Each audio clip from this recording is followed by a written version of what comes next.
मुहूर्त में मेरा जन्म हुआ उसी समय तो कई लोगों का जन्म हुआ होगा, तो राजा मैं ही क्यों बना? कोई उत्तर नहीं दे पाया, राजा को संतुष्टि नहीं हुई। उसमें से एक वृद्ध व्यक्ति थे।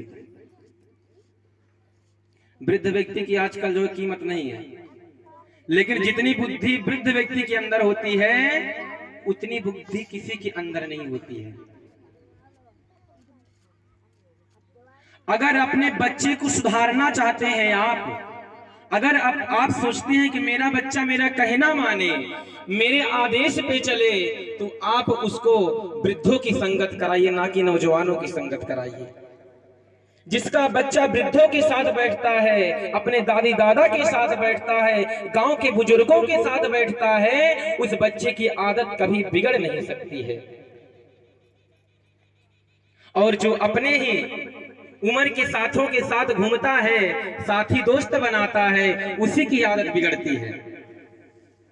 तो वृद्ध व्यक्ति बोला कि राजा मैं आपको एक संत बताता हूं, उन संत के पास जाना और अपना उत्तर ले लेना उन्हीं से। राजा बोला ठीक है बताइए। वह वृद्ध व्यक्ति बोला कि जाइए, एक घनघोर जंगल है और एक संत होंगे, उनसे ये प्रश्न करना। राजा को जानने की उत्कंठा हो रही है। जैसे किसी बात को हम लोग जानने की जो है हमारे अंदर बड़ी उत्कंठा होती है कभी कभी कि ये बात पता कैसे चलेगी, चाहे पड़ोसी के यहाँ जाना पड़े कि जीजी बताओ ये बात कैसी है, पूछना है। और किसकी पड़ोसन की बात पड़ोसन से पूछेंगे। ऐसी उत्कंठा राजा को भी जगी और राजा दौड़ते हुए संत के पास गया।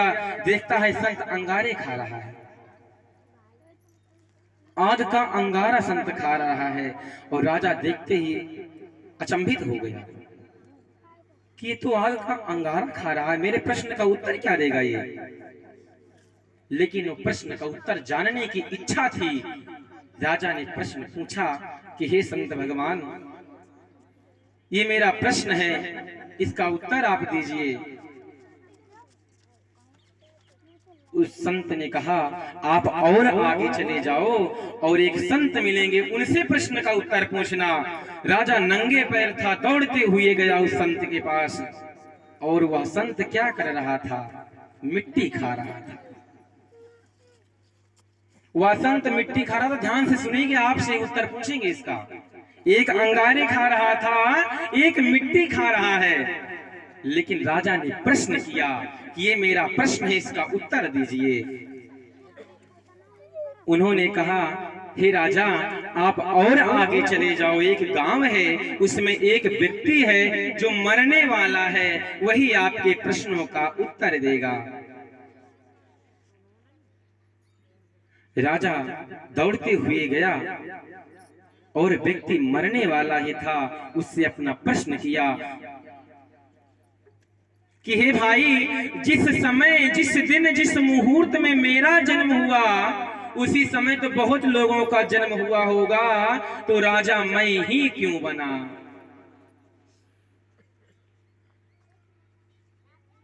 उस व्यक्ति ने कहा आप बड़े अच्छे समय पे आ गए हो, नहीं तो मैं तो जाने वाला ही था। और आपका प्रश्न का उत्तर किसी के पास और नहीं मिलेगा, मिलेगा तो मेरे ही पास मिलेगा। अच्छा तो बताइए उस व्यक्ति ने क्या कहा? उस व्यक्ति ने क्या कहा? उस व्यक्ति ने कहा राजन आप ध्यान से सुनो, 4 भाई थे। कितने भाई थे भैया? 4 भाई थे। वो व्यक्ति कथा सुना रहा है अब राजा को, सुनो ध्यान से। 4 भाई थे जो कि चारों बड़े ही गरीब थे, उनके पास खाने का अन्न नहीं था, घनघोर जंगल में रहते थे। लेकिन एक दिन कहीं ना कहीं से अन्न प्राप्त हुआ।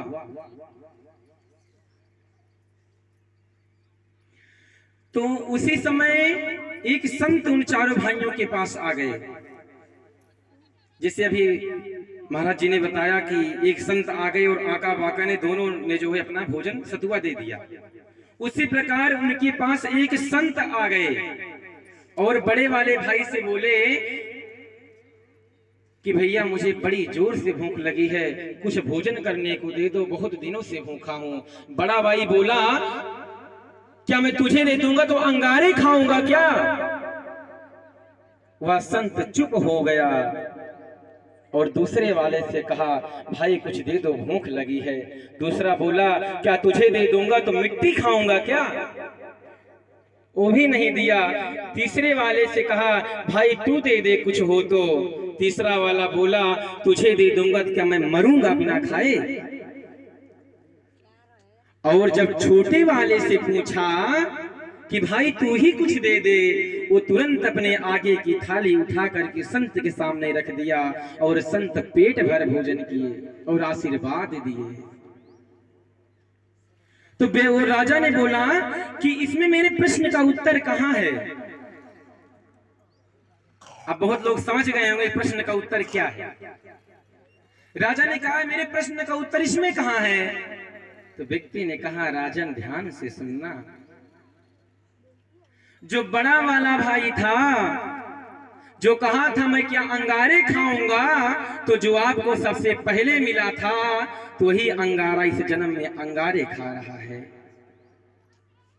और जो बोला था क्या मैं तुझे दे दूंगा तो मिट्टी खाऊंगा, वही इस जन्म में मिट्टी खा रहा है। और जो बोला था क्या मैं तुझे दे दूंगा तो मरूंगा, मैं वही हूं आज जो मर रहा हूं। और जो अपने आगे की थाली उठा करके संत को दिया था तू है जो राजा बन गया है। तो कर्मों का फल घूम फिर के मिलता है भैया, ऐसा नहीं है कि नहीं मिलेगा। इसलिए संत को पेट भर भोजन कराओ। अन्न का दान करना कोई मामूली बात नहीं है। अन्न दानम महादानम, अन्न का दान महादान है। कोई संत जब पेट भर भोजन करता है ना, तो संत के रास्ते भगवंत के पेट में पहुंच जाता है वो भोजन। अगर संत प्रसन्न हो गया तो भगवान अपने आप प्रसन्न हो जाते हैं। कहा भी गया है हस्तस्य भूषणम दानम सत्यम कंठस्य भूषणम श्रोतस्य भूषणम शास्त्रम भूषणैहि किम प्रयोजनम। हाथों की शोभा कंगन पहनने में नहीं है।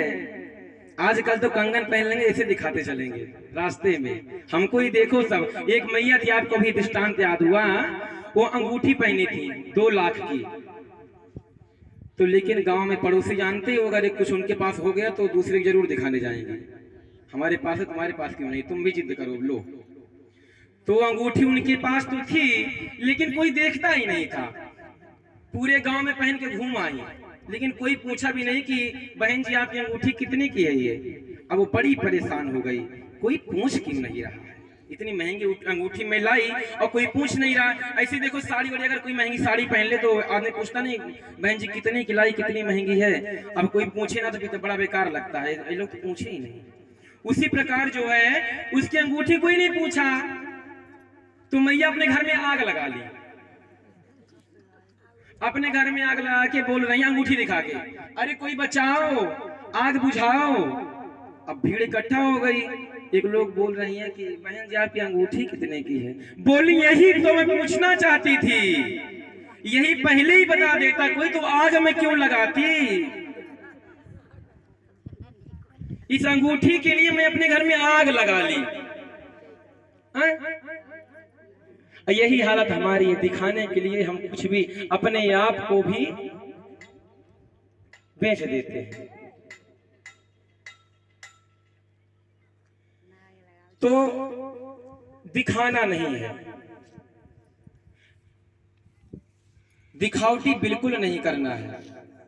अगर दिखावटी करेंगे तो परमात्मा को नहीं मिलने वाला जो हम पुण्य करते हैं। तो संत को भोजन कराना कोई मामूली बात नहीं है, ब्राह्मण को भोजन कराना कोई मामूली बात नहीं है। मैं बता रहा था कि हाथों की शोभा कंगन पहनने में नहीं है, दान देने में है। जो वृंदावन धाम में, अयोध्या धाम में जो हाथ फैलाए ऐसे घूमते हैं ना, ऐसे ऐसे, उन्होंने कभी ऐसा नहीं किया है। जो ऐसा नहीं किया है उसको ऐसा